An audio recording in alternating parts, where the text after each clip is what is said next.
General studies पे आपने काफी बता दिया। एक्चुअली ऑप्शनल आपका जूलॉजी है जी सर। ना, इस पे काफी कम जी गाइडेंस सर। है आपके टाइम पे भी, और एक दो मेरे स्टूडेंट हो रहे हैं उन्होंने भी एचएस के इंटरव्यू दिए हैं, तो उनको काफी डिफिकल्टी होती थी। जी सर। हाँ, तो आपके मतलब में मीडियम से मैं उन तक ये बात बताना चाहता हूँ कि थोड़ा एक आप जनरल ओवरव्यू बता दो, बिल्कुल जो बिगिनर्स हैं, है ना, और कैसे जो बार बार ठीक रिपीटेडली है सर। क्लियर नहीं कर पा रहे जूलॉजी को, तो एक आप जूलॉजी की ओवरऑल स्ट्रेटेजी बता दो, बुक्स हो गया, कैसे प्रिपेयर करना है, कुछ इंपॉर्टेंट टॉपिक जो भी ठीक है आपको सर। लगता है, फिर कुछ क्वेश्चन मैं पूछ लूंगा सर आपसे, है मैं ना। बताती हूँ, हाँ जी सर। ठीक है सर। तो सबसे पहले पूरा जूलॉजी के लिए सबसे पहले हमारा सर सिलेबस ही सबसे मेन है, सिलेबस और पीवाईक्यू। चाहे आप एचसीएस की तैयारी कर रहे हो, चाहे आप यूपीएससी की तैयारी कर रहे हो, जूलॉजी का सबसे बड़ा एडवांटेज ये है कि ये एक बहुत ही स्टैटिक सब्जेक्ट है। मतलब जो सवाल 25 साल पहले पूछे जा रहे थे वही सवाल आज पूछे जा रहे हैं, और शायद वही सवाल आने वाले 20 साल में भी पूछे जाएंगे, क्योंकि nothing new is being added to the subject unless and until syllabus ही चेंज हो जाए। जब तक ये सिलेबस रहेगा तब तक वही रिपीट होगा। तो सर सबसे पहले जो भी तैयारी कर चुका है या जो तैयारी जूलॉजी की स्टार्ट करना चाहता है, आप अपना सिलेबस खोल लो। आपके पास एक 4-5 पेजेस का सिलेबस होता है। उसके बाद मैं ये कहूंगी कि पीवाईक्यूज उठाओ अपने। अगर मैं स्पेसिफिकली यूपीएससी के टर्म्स में बात कर रही हूँ, आप पीवाईक्यूज उठाओ, 10 साल के उठा लिया आपने। हर एक टॉपिक है, जैसे मैंने अभी सिलेबस खोला हुआ है मेरे सामने, 2 पेपर होते हैं, पेपर 1 और पेपर 2। तो पेपर 1 में एक टॉपिक है नॉन कोऑर्डिनेट्स और कोऑर्डिनेट्स। इसमें हर एक सिलेबस में बहुत डेप्थ में हर एक चीज बता रखी है। अब मान लो एक टॉपिक है Annelida, Annelida coelom and metamerism. मतलब जो आप सिर्फ जूलॉजी से नहीं होता, आपको थोड़ा नई नई टर्म सुनने को मिलेंगी, कोई नहीं, उन बच्चों के लिए पर जो है बताओ। मतलब वो बच्चे समझ जाएंगे। समझ तो जाएंगे। कोई भी टॉपिक है ना, आप अपने हाथ में पेन लो, आपने फोटो कॉपी निकलवा ली सिलेबस की, आप डिजिटली काम करे तो डिजिटली, और आप हर टॉपिक के ऊपर लिख दो कि मान लो कैनाल सिस्टम एक टॉपिक है, उसके ऊपर आप लिख दो कि ये क्वेश्चन 2021 में आया था, 2023 में आया था, 2026 में आया था। इसका मतलब 26 तो आया नहीं अभी, पर ऐसे कि ये टॉपिक आने की संभावना अच्छी है। आफ्टर एवरी 1 और 2 years UPSC is asking this question. तो ऐसे आपको बहुत सारे टॉपिक्स मिलेंगे, बहुत सारे। जब आप पूरे सिलेबस से गो थ्रू करोगे, मैं मानती हूँ कि 2-3 घंटे का काम है आपका, आपके लग जाएंगे इसमें 2-3 घंटे, पर एक बार आपने ये काम कर लिया ना, आपके सामने सिलेबस, आपको सारी क्लैरिटी आ जाएगी कौन से टॉपिक बहुत इंपॉर्टेंट है, कौन से टॉपिक लीस्ट इंपॉर्टेंट है, और कौन से टॉपिक ऐसे हैं जिनसे आज तक यूपीएससी ने कोई क्वेश्चन नहीं पूछा। कि आज तक in the sense last 10 years में कोई क्वेश्चन नहीं पूछा। तो इससे आपने क्या हुआ कि आपने अपने पूरे सिलेबस को 3 पार्ट्स में डिवाइड कर दिया, जो मोस्ट रेकरिंग क्वेश्चंस हैं, जो ओके ओकेश हैं, जो ठीक ठीक पूछ रहा है यूपीएससी, और जो कभी नहीं पूछे। तो अगर आपको कट डाउन करना है तो आप उन टॉपिक्स को छोड़ सकते हो जो यूपीएससी ने आज तक कभी नहीं पूछे। बिल्कुल छोड़ सकते हो आप, क्योंकि आप लास्ट 10-15 years के पेपर्स आपने उठाए हैं।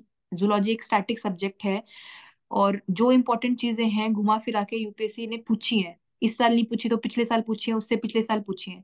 तो जिन चीजों पे यूपीएससी नहीं पूछ रहा, अगर आपके पास टाइम कम है, अगर आपके हिसाब से सिलेबस बहुत ज्यादा है, क्योंकि रटने का बहुत ज्यादा है सर यहाँ पे, अंडरस्टैंडिंग इतनी नहीं है जितना आपको याद करना है। तो आप जो 1/3 सिलेबस, 1/3 तो नहीं कहूंगी मैं इसको, उस पोर्शन को जिससे यूपीएससी ने आज तक सवाल नहीं पूछा, पिछले 10-15 years में क्वेश्चन नहीं पूछा, आप उसको स्किप कर सकते हो। ऐसे आपको बहुत सारे टॉपिक्स मिलेंगे। तो एक तो ये आपका एक स्ट्रैटेजी होगी। सबसे पहले आप बैठ के यही काम करो कि लेटेस्ट से एक टॉपिक है कि पाइसिस है, पाइसिस में रेस्पिरेशन। हम्म। पिछले 10 सालों में ये यूपीएससी ने 5 बार पूछा है लेट से, तो ये बहुत इंपॉर्टेंट हो गया। एवरी अदर ईयर ये पूछा जा रहा है।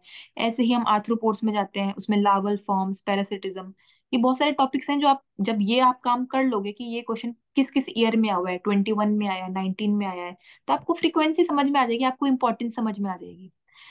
फिर अब ये आपने काम कर लिया, आपके पास ये सिलेबस है।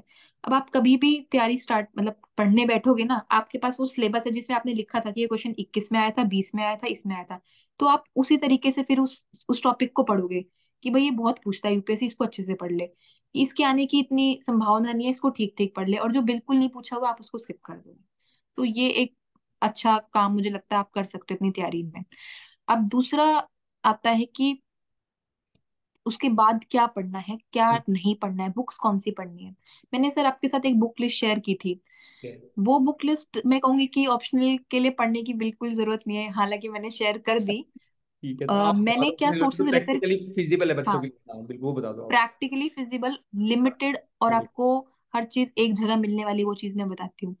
एक तो बुक आती है सर पाथ फाइंडर, जूलॉजी के लिए, वो 2 पार्ट्स में आती है, पार्ट 1 और पार्ट 2।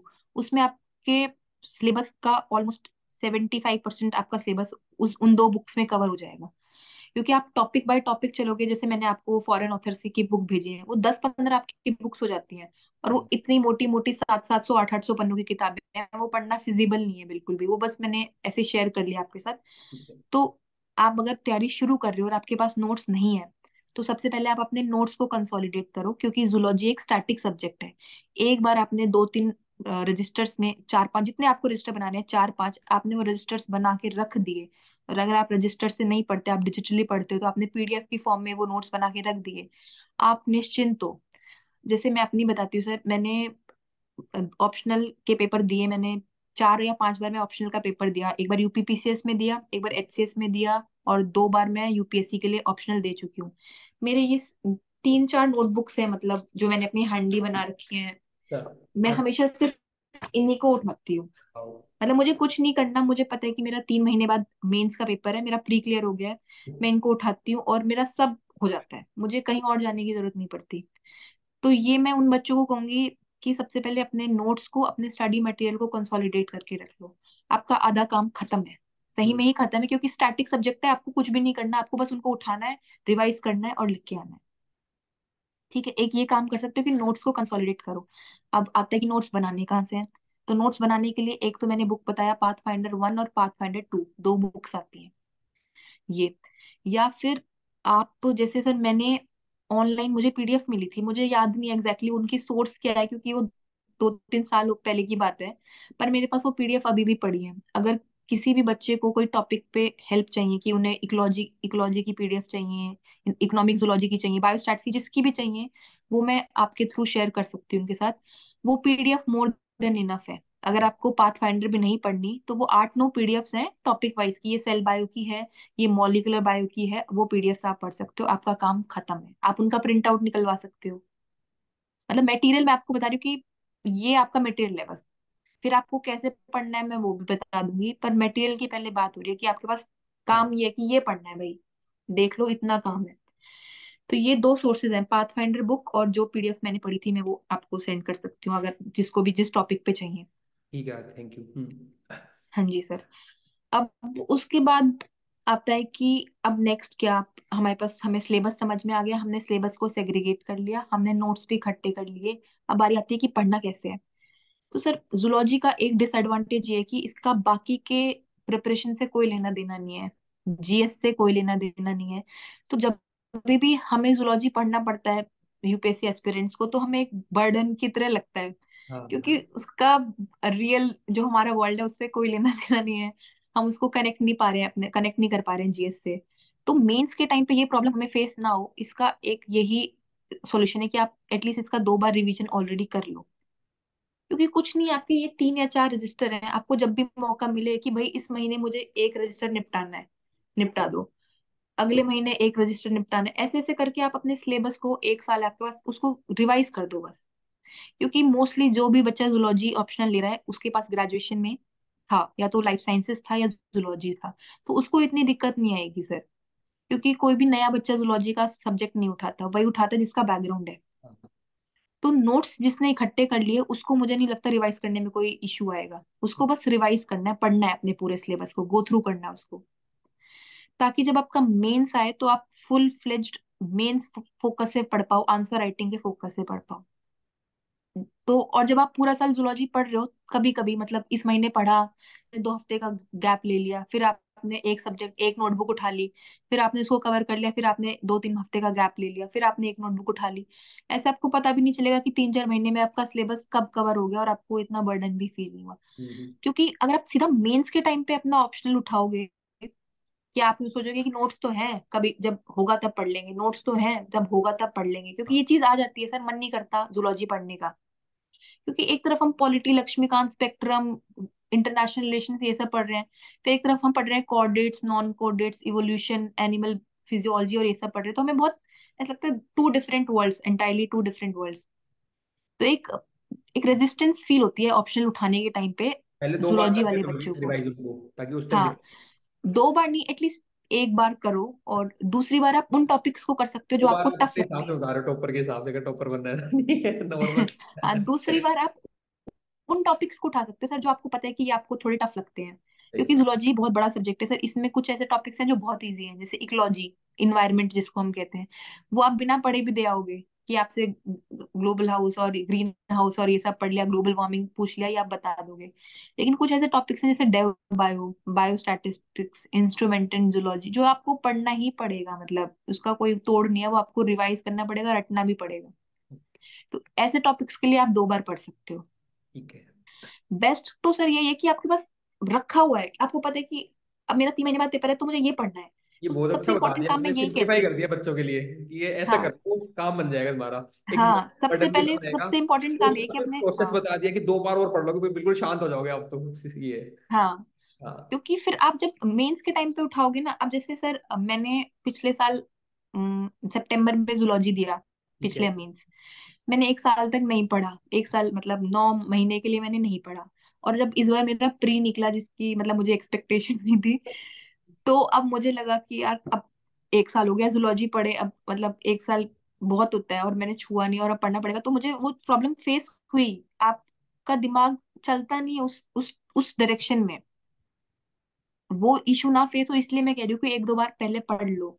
ठीक है। क्योंकि आप एक तरफ इंटरनेशनल रिलेशन पढ़ रहे हो, आप वर्ल्ड हिस्ट्री पढ़ रहे होगे, आप स्पेक्ट्रम पॉलिटी ये सब पढ़ रहे होगे, और फिर जब आप उठाओगे आपको कीड़े मकोड़े याद करने हैं, आपको मतलब इवोल्यूशन पढ़ना है, आपको सेल बायोलॉजी की एक छोटे से सेल में कैसे क्रोमोसोम डिवाइड कर रहा है, कैसे म्यूटेशन हो रही है, तो आपको ऐसा लगा कि आप बहुत 2 अलग दुनिया में जी रहे हो। तो वो शौक आपको ना लगे, इसीलिए मैं कह रही हूँ कि आप साथ साथ थोड़ा थोड़ा पढ़ते रहो। बस सर यही है सारा क्रक्स की, और आंसर राइटिंग का रिवीजन करके इम्पोर्टेंस रखो। ऑप्शनल में, या वो फिक्स तो की क्या बाई, सर? आंसर राइटिंग का इम्पोर्टेंस ऑप्शनल के लिए, answer writing sir optional. Answer writing के लिए मैं कहूंगी कि जो आपके नोट्स है ना, वो हाँ। ही आंसर्स हैं आपके। अच्छा। आपने हर टॉपिक पे उतना ही लिखा है जितना एक, तो मैं आंसर राइटिंग के लिए सर ये कहती कि ये भी है, जब आप अपने नोट्स कंसोलिडेट कर रहे हो, जैसे जब आप अपने नोट्स बना रहे हो, अगर आप हैंड रिटन नोट्स बना रहे हो तो बहुत ही अच्छा है, और अगर आप डिजिटली नोट्स बना रहे हो तो उसमें भी आप उतना ही इकट्ठा करो जितना एक आंसर के लिए चाहिए होता है। जैसे कोई भी टॉपिक है, जैसे सर एक टॉपिक का मैं नाम लेती हूँ, म्यूटेशन एंड म्यूटाजेनेसिस, ये एक टॉपिक है हमारा। इस टॉपिक पे क्वेश्चन आता है, 10 मार्क्स में भी आया हुआ है, 15 में भी आया हुआ है, 20 मार्क्स में भी आया हुआ है। तो मेन पेपर में हमें 20 मार्क्स के लिए 4 पेजेस भरने हैं, ठीक है। फ्रंट एंड बैक ऐड करके। तो आप अपने नोट्स उससे ही हिसाब से बनाओ, आपको किसी भी टॉपिक पे इतना डिटेल में नोट्स नहीं बनाने कि आपने 10-10 पन्ने एक टॉपिक के ऊपर नोट्स बना दिए, क्योंकि इतना है ही नहीं। और आपको जो आपने नोट्स में लिखा है, आपको एज इट इज अपने आंसर में लिखना है, तो आप उसी हिसाब से नोट्स बनाओगे तो आपके आंसर ही रेडी हो रहे हैं। बिल्कुल बिल्कुल। तो इसलिए आपको अलग से आंसर राइटिंग उस टाइम पे करने की जरूरत नहीं है। जब आपका प्री क्लियर हो गया और आपको अब आप मेंस लिखना है, तो आपको जो 3 महीने मिलते हैं हम्म। वो मोर देन इनफ है जूलॉजी की आंसर राइटिंग करने के लिए। और उसके लिए भी अब बच्चे पूछते हैं कि क्या हम टेस्ट सीरीज ज्वाइन करें, तो कोई जरूरत नहीं है कोई टेस्ट सीरीज ज्वाइन करने की। प्रीवियस ईयर के क्वेश्चंस बेस्ट टेस्ट एग्जिस्ट करते हैं जो यूपीएससी के हैं, क्योंकि मैंने बहुत सारे कोचिंग के टेस्ट देखे भी हैं मेंस के जूलॉजी के, वो इतने कॉम्प्लिकेटेड क्वेश्चंस, इतने इन डेप्थ इन डिटेल वाले क्वेश्चंस पूछ लेते हैं, उतना यूपीएससी पूछता ही नहीं है। ओके। और आपके पास 25 साल के क्वेश्चन पेपर है, आप उठा के देख लो, यूपीएससी वैसे क्वेश्चंस कभी नहीं पूछता। बस वो एक एज के लिए, कोचिंग वाले अपनी एज दिखाने के लिए कि हम कुछ नया कर रहे हैं, हम हाथ पैर मारे हैं, इसलिए वो इतने टफ क्वेश्चंस बना देते हैं, इतने टफ क्वेश्चंस नहीं आते। जूलॉजी का यही बेस्ट है कि जो सिलेबस है ना, सिलेबस में एक टॉपिक है theories of origin of life, question आएगा explain the various theories of origin of life, marks 15, सही है। बस। तो ये आपके नोट्स ही आपके आंसर है। फिर भी एक दिल की तसल्ली के लिए, आप जब आपका प्री क्लियर होता है और आपको मेंस देना है, तो 3 महीने में आप पिछले 10 साल के क्वेश्चन पेपर लगाओ, 10 साल के question paper more than enough है आंसर्स के लिए, आंसर राइटिंग के लिए। ठीक है तो आपकी। इससे ये डाउट भी क्लियर हो गया कि टेस्ट लगाएं कि ना लगाएं, कोई जरूरत नहीं है, आप अपने घर बैठ के अपने आंसर्स लिखो। अगर आपका कोई नोन है जो जूलॉजी पढ़ाता है, जैसे आपके कोई प्रोफेसर हो गए, आप उनसे चेक करवा सकते हो। क्योंकि हम जब यूनिवर्सिटीज में एग्जाम लिखते हैं और उसके बाद जब हम तैयारी करते हैं, तो उसमें 2-3 साल का गैप आ जाता है, तो बिल्कुल। आपका थोड़ा टच छूट जाता है यूनिवर्सिटीज में, और एक्चुअल जब आपका पेपर आता है। तो अगर कोई ऐसा आपका कोई टीचर है, कोई प्रोफेसर है जिससे आप कांटेक्ट में हो, तो आप उनसे अपने एक दो आंसर कॉपी भेज सकते हो कि सर प्लीज अगर आपके पास टाइम हो तो आप मेरी आंसर कॉपी चेक कर दीजिए। और मुझे लगता है कि यूजुअली लोग कर देते हैं मतलब, और वो आपको आपकी गलतियां भी बता देते हैं। इसी से रिलेटेड कुछ क्वेश्चंस भी हैं जूलॉजी है ना बच्चों के, जैसे आपने जी बताया सर। university के। तो एक स्टूडेंट पूछना चाह रहे हैं कि जो मेंस में हम आंसर लिखते हैं जूलॉजी में, तो वो सेम उसी लाइन पे लिखते हैं क्या जैसे हम यूनिवर्सिटीज में लिखते थे? जी सर बिल्कुल। ओके। कोई इसमें बिल्कुल डाउट रखने की जरूरत नहीं है, क्योंकि क्वेश्चन पूछे भी वैसे ही जा रहे हैं। हमारी यूनिवर्सिटी में भी ऐसे ही, जैसे मैंने ये टॉपिक बताया कि theories of origin of life, तो उसमें भी ऐसे एग्जैक्टली कि explain the various theories of origin of life. तो जैसे हम वहां पे कि एक इंट्रोडक्शन दे दिया, origin of life happened this many billion years ago and hmm. These are the various theories. तो वही 1 2 3 4 5, जहाँ पे डायग्राम का स्कोप है वहां पे डायग्राम बना दिया, जहाँ डायग्राम का स्कोप नहीं है, जैसे इस क्वेश्चन में theories of origin of life, यहाँ पे डायग्राम बनाने की कोई जरूरत नहीं है।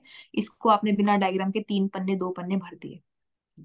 डायग्राम्स की बात अगर कंटिन्यू करागे तो कई बच्चे पूछ रहे हैं कि डायग्राम्स केवल बना दिया वो काफी है या कुछ को एक्सप्लेन करना है? नहीं जहाँ पे हम्म। सिर्फ पूछा है कि डायग्राम बनाओ, कि फॉर एग्जांपल कई बार सीधा आ जाता है कि draw the diagram of mammalian ear, तो वहां पे कोई जरूरत नहीं है आपको कुछ लिखने की, क्योंकि वो मोस्ट प्रोबेबली 10 मार्क्स में पूछा जाएगा। ठीक है। तो वहां पे आपने एक सुन मतलब अगर सिर्फ डायग्राम का क्वेश्चन है तो वहां पे आपको ये मेक श्योर करना है कि आप नीट एंड क्लीन अच्छा डायग्राम बना रहे हो। वो आपने बना दिया, वो मुझे लगता है मोर देन इनफ है। फिर भी अगर आपके पास स्पेस बचता है और आपको लगता है कि इस क्वेश्चन को मैंने डायग्राम में ही मेरा सारा टाइम यूज हो गया है, या आपके पास 1 2 मिनट बचे, तो आप थोड़ा बहुत कुछ लिख सकते हो। लिखना वही है कि these are the parts of mammalian ear. तो जो आपने डायग्राम में आप ड्रॉ करके फिर आप उनको मार्क करते हो, वही सारे लिख दो कि एक्सटर्नल ईयर, इंटरनल ईयर, वही जो आपने डायग्राम में बनाया वही आप फिर एक पैराग्राफ की फॉर्म में लिख सकते हो। और ये आंसर्स में एक क्वेश्चन है बच्चे का कि कितनी डेप्थ रिक्वायर्ड है ये आंसर लिखते वक्त, हम किस डेप्थ पे लिखें उसको? सर मुझे लगता है कि जो क्वेश्चन पूछा हुआ है वो ही आपको बता देगा कि कितनी डेप्थ है। मान लो वही है कि मैं फिर से इसी का एग्जांपल ले लेती हूँ, theories of origin of life. अब आपने 5 थ्योरीज पढ़ी हैं, हम्म। तो आप वो 5 लिख दो। 6 पढ़ी हैं तो आप 6 लिख दो। मतलब 6 थ्योरीज हैं और लेकिन आप 2 लिख के आ रहे हो, तो वो फिर आप गलती कर रहे हो। मतलब एटलीस्ट अगर आपने 6 पढ़ी है तो आप मेक श्योर करो आप 4 या 5 तो लिख के आ रहे हो। इतनी डेप्थ होनी चाहिए। और जहां पे भी डायग्राम का स्कोप बनता है आप बेशक कम लिख दो, लेकिन उसको अगर आप डायग्राम से कॉम्प्लीमेंट करोगे अपने आंसर को, तो वो बहुत अच्छा आपके लिए हाफ हाफ मार्क्स या 1 मार्क्स आपके लिए एक एडवांटेज बनेगा मतलब। ठीक है। कोशिश करो जहाँ पे पॉइंट वाइज एक्सप्लेन कर सकते हो वहां पॉइंट वाइज कर दो, जहाँ डायग्राम बनाना पॉसिबल है वहां डायग्राम बना दो। जी बुक सर। लिस्ट आपने बताई, 2 बुक्स और पीडीएफ कुछ आप शेयर कर दोगे वो हम दे हाँ देंगे। जी सर। उसके अलावा एक है कि book list for economic geology and developmental biology, तो ये उसी में हो जाएगा कवर ये टॉपिक्स? हाँ जी सर, ये क्यूरीज मुझे आपने बताई भी थी। हाँ। वो पीडीएफ जो है वो मोर देन इनफ है इन दोनों टॉपिक्स के लिए। और हाँ सर, एक और मेरा सोर्स था, मैं बताना भूल गई। एक तो ये बुक्स थी पाथफाइंडर, एक जो मैंने पीडीएफ बताई है, एक वेबसाइट है सर आईएएस जूलॉजी करके। ओके। तो उस वेबसाइट पे आपका पूरा जूलॉजी का पूरा तो नहीं मैं कहूंगी, 80 to 90% आपका सिलेबस उस वेबसाइट पे कवर्ड है। और उस वेबसाइट को आप बहुत अच्छे से यूज कर सकते हो अपने नोट मेकिंग में, अगर आप नोट्स बनाने वाले फेज में हो तो। उस पे सब कुछ अवेलेबल है, तो आपको ये फॉरेन ऑथर्स या किसी भी बुक के चक्कर में पढ़ने की जरूरत नहीं है। आप सीधा गूगल पे जाओ, आईएएस जूलॉजी लिखो, उस पे आपका पूरा सिलेबस आ जाएगा कि इवोल्यूशन, सेल बायोलॉजी, ये वो। फिर आपको उसमें जो भी टॉपिक के ऊपर नोट्स चाहिए आप उस पर क्लिक कर दो, आपको सब मिल जाएगा। बहुत बढ़िया। एक ठीक है और सर। है। हाँ, जैसे कि हाँ। बच्चे पूछ रहे हैं कि जो लास्ट ईयर यूपीएससी पेपर आया है क्वेश्चन है ना जूलॉजी का हाँ या इस, जी। तो नेक्स्ट ईयर जो बच्चा एग्जाम देगा तो पर्टिकुलर वो टॉपिक क्या छोड़ सकते हैं, ऐसा कुछ होता है पैटर्न की? नहीं ऐसा ये कुछ सर मैंने, हाँ मैंने किया था ये, कि मैंने पिछला वाला जो मेरा मेंस था, उससे हाँ। पिछले वाले पेपर में जो क्वेश्चंस आए थे मैंने उनको इतना अच्छे से नहीं पढ़ा, मतलब मैंने छोड़ा नहीं उनको, पर मैंने उनको इतने अच्छे से नहीं किया। जैसे मैंने उनके डायग्राम्स की इतनी प्रैक्टिस नहीं की। मैंने पढ़ लिया, हाँ ठीक है ये तो आएगा नहीं, पिछली बारी तो पूछा है, ऐसे करके कि मैंने उनको स्किप कर दिया। और ऐसे 2 क्वेश्चंस पेपर 1 में आ गए। अच्छा। पर वही होता है कि पेपर में आप लिख देते हो, अगर आपने थोड़ा सा भी पढ़ा हुआ है ना तो आप लिख देते हो। तो मैं ये कहूंगी बिल्कुल मत छोड़ो। आप थोड़ा कम एम्फेसाइज डाल सकते हो उनपे, पर ये मत सोचो कि अच्छा ये काटा, ये तो पिछली बार आया है, इसको तो मैं पढ़ूंगा भी हाँ। नहीं। जो मैं कह रही हूँ कि आप जो 1 2 बार रिवीजन की जो मैं बातें कर रही हूँ, उस रिवीजन में आप उन क्वेश्चंस को कवर कर सकते हो। ओके। हाँ जी सर। एक और है, are there any important topics in core data and non core data part और we have to do all of them? Sir मैं वही कह रही हूँ कि इंपॉर्टेंट टॉपिक्स, जिस मोमेंट पे आप ये वाली एक्सरसाइज करोगे कि आपने पीवाईक्यूज उठाए और आपने हर टॉपिक के ऊपर लिख दिया कि ये 2021 में था, ये 19 में था, ये 20 में था, 18 में था, वो करते टाइम में आपको पता चल जाएगा कि अरे ये क्वेश्चन तो बहुत इंपॉर्टेंट है। मेरे पास अभी वो मेरा फोटो कॉपी नहीं है, क्योंकि पता नहीं वो कहाँ रखी है। वो पूरी भरी हुई है, पेन से मैंने छोटा छोटा लिखा हुआ है कि ये 19, ये 18। तो ये एक्सरसाइज आपको एक बार करोगे, लेकिन इसका आपको जो बेनिफिट है वो आपको थ्रू आउट योर प्रिपरेशन होगा। जिस दिन तक आपका सिलेक्शन नहीं होगा और आप रिवीजन करने बैठोगे, तो एक बार आपको बस उस सिलेबस पे नजर मारनी है कि अच्छा प्रोटोजोआ लोकोमोशन एक बार भी नहीं पूछा तो चलो ठीक है। अच्छा पॉरीफेरा स्केलेटन हर साल पूछते हैं, या एटलीस्ट 7-8 बार पूछ चुके हैं, तो आपको अपने आप समझ आ जाएगा कि ये तो बहुत इंपॉर्टेंट है, इसको मैं स्किप नहीं कर सकता। ठीक है। हाँ, पेपर वन के लिए कोई स्पेसिफिक स्ट्रेटेजी है या वही फॉलो करें नोट्स वाली जो आपने बताई है तीन? सर बिल्कुल, स्ट्रैटेजी यही है कि हर टॉपिक पे या एटलीस्ट हर इंपॉर्टेंट टॉपिक पे आपके पास नोट्स होने चाहिए जहां डायग्राम है। और ऐसा नहीं है कि नोट्स सिर्फ रिटन नोट्स, कि आपने सिर्फ लिखने लिखने वाला पोर्शन तो कवर कर लिया और आपने उसके डायग्राम्स छोड़ दिए। साथ साथ जब आप अपने नोट्स बना रहे हो ना, आपको थोड़ा सा एक्स्ट्रा एफर्ट लगेगा कि आपको गूगल से सर्च करना पड़ेगा या आपको कुछ ऐसा करना पड़ेगा। पर अगर आप साथ साथ अपने नोट्स के साथ अपने डायग्राम भी बना लिए ना, तो हाँ, आपने मतलब बहुत अच्छा काम कर लिया अपनी प्रिपरेशन के लिए। क्योंकि कई बार जब आप रिवाइज करोगे आपका पढ़ने का मन नहीं करेगा, लेकिन आपकी उन डायग्राम्स में भी नजर पड़ जाएगी ना। बिल्कुल। क्योंकि कई बार हमारा नहीं पढ़ने का मन करता कि यार क्या है, और कई बार हम पढ़ रहे होते हैं लेकिन वो याद नहीं हो रहा होता है। लेकिन डायग्राम्स क्या होता है, फोटोग्राफिक मेमोरी जो आपकी होती है उसमें रजिस्टर हो जाते हैं। तो नोट्स बनाने के साथ साथ डायग्राम बनाओ, वो बहुत हेल्प करेगा। ठीक है। कुछ बच्चों की रिक्वेस्ट भी है कि पेपर टू के अगर आपके जो यूनिट्स हैं उनकी कुछ मॉडल आंसर मिल जाए। अगर आपने मॉडल आंसर नहीं बनाया तो कुछ नोट्स की, अगर आप मेरे को कुछ पीडीएफ शेयर कर दो ना, तो एक सैंपल उनको पता चल जाएगा इस तरीके से बनाना है, so that we can G C sir. Student, है ना। एक ये हो जाए तो। ठीक है सर, ये पेपर वन में मैं एक बात और बता रही थी कि ये बताइए। जो पेपर वन है, इसका जो नॉन कोडेट्स और कोडेट्स वाला पोर्शन है, ये बहुत ज्यादा डायग्राम इंटेंसिव पार्ट है। ओके। कि इसमें केवल थ्योरी तो कॉम्प्लिकेटेड है, इसके डायग्राम्स भी बहुत कॉम्प्लिकेटेड है, क्योंकि इसमें हमें एनिमल्स, उनके पार्ट्स और वेरियस मतलब सिस्टम्स के डायग्राम बनाने पड़ते हैं। तो इस पोर्शन में डायग्राम्स को बहुत सीरियसली ले, मतलब क्योंकि यहाँ पे कई बार यूपीएससी बहुत ही ट्रिकी क्वेश्चन पूछ लेता है। कि एक बार आया था, draw the diagram of avian brain, कि बर्ड्स के ब्रेन का डायग्राम बनाओ। तो ये ऐसा नहीं है कि आप कुछ कुछ भी लिखा है, मतलब कुछ भी बनाया है, वो आपको पता है, आपने उसकी फोटो देखी है, आपने उसका डायग्राम देखा है, तो ही आप उसका डायग्राम बना सकते हो, वरना आप नहीं बना सकते। क्योंकि एक तो उन्होंने स्पेसिफिकली मेंशन किया है कि ड्रॉ। ऐसे ही कई बार वो पूछ लेते हैं कि draw the mouth parts of honey bee. तो मतलब अगर आपने वो देखे हुए हैं और आपने एक दो बार उनको ड्रॉ करने की कोशिश की है, आप तो ही बना सकते हो। इसीलिए इस पार्ट में ये बिल्कुल ध्यान रखिए कि डायग्राम्स को अच्छे से प्रैक्टिस करें।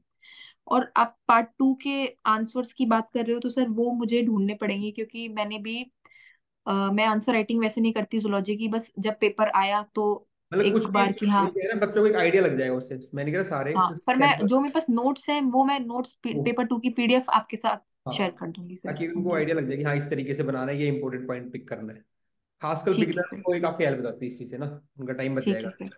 जो मेहनत जी, आपने ऑलरेडी किया, मैंने तो ये रहता है हमेशा कि जो मेहनत हमने कर ली है, आप लोगों ने कर ली, वही मैं कह रही हूँ वो सर, उनके मैंने ना साथ बहुत शेयर हो सारे। जाए तो उनकी जर्नी थोड़ी स्मूथ हो जाएगी, ये है। हाँ जी सर। हाँ। जैसे जो मैंने आपको ये सोर्सेज बताए, आईएएस जूलॉजी हो गया, जी या जी। जो मैं पीडीएफ बार बार मेंशन कर रही हूँ, वो मुझे मेरी प्रिपरेशन में थोड़ा लेट मिली। हम्म। उससे पहले मैं बहुत सारी मेहनत ऑलरेडी कर चुकी थी, बस बस। बुक्स वुक्स पढ़ के, अंडरलाइन करके। तो मैं यही सोची कि अगर वो मुझे पहले मिल चुकी होती तो मेरा 90% काम तो मेरा हो ही चुका था, बस मुझे वो 10% चीजें करनी थी जो उन नोट्स में नहीं है। बिल्कुल। तो मैं वो पीडीएफ बिल्कुल आपके साथ शेयर कर दूंगी, वो अच्छी है, उनमें सारा सिलेबस कवर्ड है। लास्ट क्वेश्चन एक और जी कि, सर। हाँ आपने दोनों एग्जाम क्लियर किए, एचसीएस भी यूपीएससी भी, तो जो बच्चे केवल स्पेसिफिकली एचसीएस कर रहे हैं, है ना, हालांकि यूपीएससी देते हैं लेकिन मान लो उनका मेंस है, तो उनको कुछ अलग वही आपके वही अगेन फॉलो करें सेम नोट्स, या कुछ एचसीएस के लिए कुछ अलग से करना पड़ेगा जूलॉजी नहीं में? सर, अगर मैं जूलॉजी की बात करूँ तो सेम नोट्स। सेम। क्योंकि बेशक हमारा एचएस में एक पेपर है ऑप्शनल का, हाँ। लेकिन हमें नहीं पता उसमें क्या पूछा जाएगा। पेपर एक है लेकिन सिलेबस तो सेम है। तो आप कुछ स्किप नहीं कर सकते और ना आपको कुछ और ऐड करने की जरूरत है, सिलेबस बिल्कुल सेम है। आप उन्हीं नोट्स को, चाहे आप यूपीएससी के लिए पढ़ो चाहे आप एचएस के लिए पढ़ो, आपको दोनों में ही बेनिफिट करेंगे। ठीक है।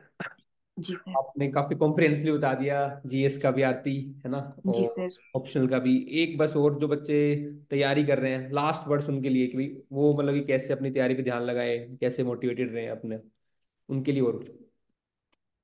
सो विद टाइम ये होता है कि हमारा जब थर्ड फोर्थ अटेम्प्ट तक हम आते हैं, हमारी एनर्जी ड्रेन हो जाती है, हमारा मोराल भी लो हो जाता है। पर उसका तब उस टाइम पे बस यही चीज याद रखनी है कि अगर तैयारी छोड़ देंगे तो बिल्कुल भी नहीं होगा। मतलब अगर हम ये सोच के बैठ जाएं कि अब होना ही नहीं है, मेरा होगा ही नहीं, तो उस टाइम वैसे तो आपका बिल्कुल ही नहीं होगा। आप अगर 8 घंटे पढ़ रहे हो तो कुछ टाइम आप 6 घंटे पढ़ना स्टार्ट कर दो। आप 2 हफ्ते का ब्रेक ले लो, आप ये कर लो, लेकिन अगले अटेम्प्ट के लिए तैयारी करते रहो। कभी भी नहीं पता चलता कौन सा अटेम्प्ट आपका आखिरी अटेम्प्ट हो जाएगा। मतलब एक अटेम्प्ट ऐसा आएगा जिसमें आपका सब हो जाएगा, आपका प्री भी हो जाएगा, आपका मेंस भी हो जाएगा, आपका इंटरव्यू भी हो जाएगा। और ये कोई नहीं कह रहा कि लास्ट 4 अटेम्प्ट से आपका नहीं हुआ तो आपका पांचवा अटेम्प्ट वो अटेम्प्ट नहीं होगा। तो मतलब जो होप है उसको हमेशा अपने अंदर रखना चाहिए कि क्या पता ये अटेम्प्ट मेरा लास्ट अटेम्प्ट। बिल्कुल। जब तक अटेम्प्ट है आपके पास, जब तक आपका कुछ भी नहीं निकल रहा है, तब तक ये होप हमेशा रखनी चाहिए कि क्या पता ये वो अटेम्प्ट हो जिसमें मेरा प्री भी हो जाएगा, मेरा मेंस भी हो जाएगा, मेरा सब हो जाएगा।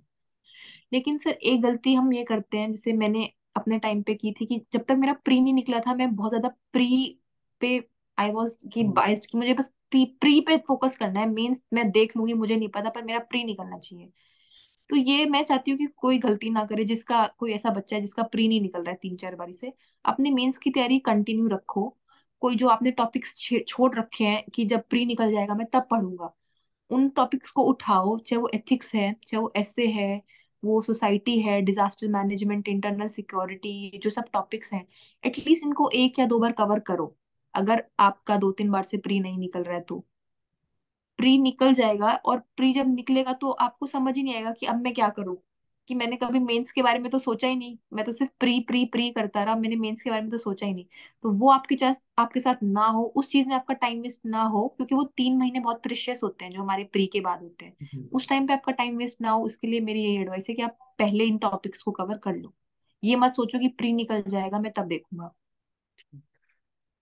थैंक यू वेरी मच आरती, आपने काफी टाइम निकाला, है ना, बिल्कुल आराम से जी बच्चों सर। को समझाया, बहुत ही डिटेल में स्ट्रेटेजी बताई बच्चों की। क्योंकि होता ही है देखो, है ना, जो सिलेक्ट नहीं होता है दे लुक फॉरवर्ड की हाँ भाई ऑलरेडी जिन्होंने क्लियर किया है, कुछ ना जी कुछ सर। होता है। कई चीजें आपने बताई है, इवन मुझे भी काफी चीज सीखने को मिली है इसी को, जो बच्चों को उस तरीके से हम गाइड कर पाएंगे। तो थैंक यू जी वेरी सर। मच। और अगेन मैं होप करता हूँ इस बार प्रॉपर आपका आईएएस में आए सिलेक्शन, ये इंटरव्यू ठीक है clear sir, proper thank you. तरीके से।